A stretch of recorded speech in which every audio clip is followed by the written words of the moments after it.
Bharat Canada ಸಮಗ್ರ ಆರ್ಥಿಕ ಪಾಲುದಾರಿಕೆ ಒಪ್ಪಂದವನ್ನು ಶೀಘ್ರ ಅಂತಿಮಗೊಳಿಸಲು ನಿರ್ಧರಿಸಲಾಗಿದೆ ಎಂದು ಪ್ರಧಾನಿ ನರೇಂದ್ರ ಮೋದಿ ದೆಹಲಿಯಲ್ಲಿಂದು ತಿಳಿಸಿದ್ದಾರೆ. ಕೆನಡಾ ಪ್ರಧಾನಿ ಮಾರ್ಕ್ ಕಾರ್ನಿ ಅವರೊಂದಿಗೆ ದ್ವಿಪಕ್ಷೀಯ ಮಾತುಕತೆ ನಡೆಸಿದ ಬಳಿಕ ಜಂಟಿ ಹೇಳಿಕೆಯಲ್ಲಿ ಪ್ರಧಾನಿ ಭಾರತ ಮತ್ತು ಕೆನಡಾ ನಡುವಿನ ದ್ವಿಪಕ್ಷೀಯ ವ್ಯಾಪಾರ ವೃದ್ಧಿಯಾಗುತ್ತಿದ್ದು 2030ರೊಳಗೆ $50 ಬಿಲಿಯನ್ ಹೆಚ್ಚಿಸುವ ಗುರಿ ಹೊಂದಲಾಗಿದೆ. ಆರ್ಥಿಕ ಸಹಕಾರದ ಸಂಪೂರ್ಣ ಸಾಮರ್ಥ್ಯ ಇದರಿಂದ ಅನಾವರಣಗೊಳ್ಳಲಿದೆ.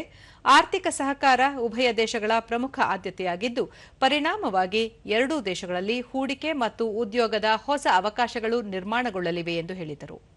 ಭಾರತ ಮತ್ತು ಕೆನಡಾ ದೇಶಗಳು ಪ್ರಜಾಪ್ರಭುತ್ವದ ಮೌಲ್ಯಗಳಲ್ಲಿ ವಿಶ್ವಾಸ ಹೊಂದಿವೆ, ವೈವಿಧ್ಯತೆಯನ್ನು ಸಂಭ್ರಮಿಸುತ್ತವೆ, ಪರಸ್ಪರ ವಿಶ್ವಾಸ, ಸಹಯೋಗದಲ್ಲಿ ಕಾರ್ಯನಿರ್ವಹಿಸುತ್ತಿವೆ ಎಂದು ಹೇಳಿದರು. ಪಶ್ಚಿಮ ಏಷ್ಯಾದಲ್ಲಿ ನಿರ್ಮಾಣವಾಗಿರುವ ಪರಿಸ್ಥಿತಿಯ ಕುರಿತು ಕಳಕಳಿ ವ್ಯಕ್ತಪಡಿಸಿದ ಪ್ರಧಾನಿ, ಮಾತುಕತೆ ಮತ್ತು ರಾಜತಾಂತ್ರಿಕ ಮಾರ್ಗಗಳ ಮೂಲಕ ವಿವಾದಗಳನ್ನು ಪರಿಹರಿಸಿಕೊಳ್ಳುವುದಕ್ಕೆ ಭಾರತ ಬೆಂಬಲ ನೀಡುತ್ತದೆ.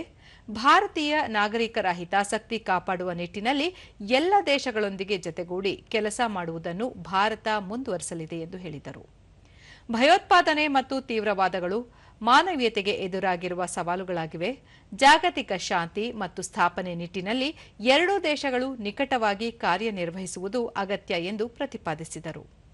ಭಾರತ ಕೆನಡಾ ರಕ್ಷಣಾ ಕೈಗಾರಿಕೆ, ಸಮುದ್ರ ವಲಯ ಮತ್ತು ಸೇನಾ ವಿನಿಮಯ ವಿಸ್ತರಣೆಗೆ ಸಂಬಂಧಿಸಿದಂತೆ ಕಾರ್ಯನಿರ್ವಹಿಸಲಿವೆ.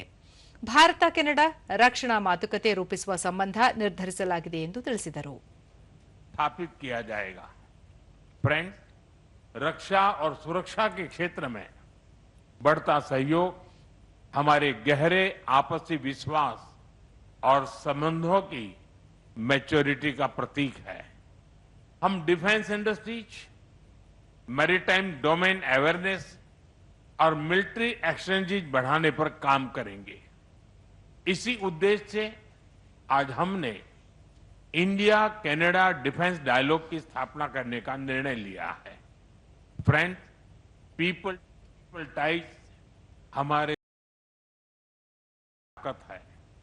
आज हमने इन्हें और मजबूत करने के लिए कई महत्वपूर्ण निर्णय लिए हैं. एआई, हेल्थ केयर, एग्रीकल्चर और इनोवेशन में आज कई यूनिवर्सिटीज के बीच नई पार्टनरशिप की घोषणा हो रही है. ಕೆನಡಾ ಪ್ರಧಾನಿ ಮಾರ್ಕ್ ಕಾರ್ನಿ, ಭಾರತದ ಜತೆಗಿನ ಸಂಬಂಧವನ್ನು ಕೆನಡಾ ನವೀಕರಣಗೊಳಿಸುತ್ತಿದ್ದು ಸಹಕಾರವನ್ನು ವಿಸ್ತರಿಸಲಿದೆ. ವ್ಯಾಪಾರ, ರಕ್ಷಣೆ ಮತ್ತು ಇಂಧನ ವಲಯದಲ್ಲಿ ಉಭಯ ರಾಷ್ಟ್ರಗಳು ಸದೃಢ ಬುನಾದಿಯನ್ನು ನಿರ್ಮಿಸುತ್ತವೆ ಎಂದು ತಿಳಿಸಿದರು. Between two confident countries charting our own course for the future.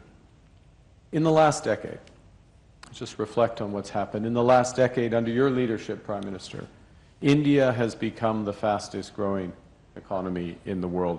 Per capita incomes in this country have risen at a pace never seen in history.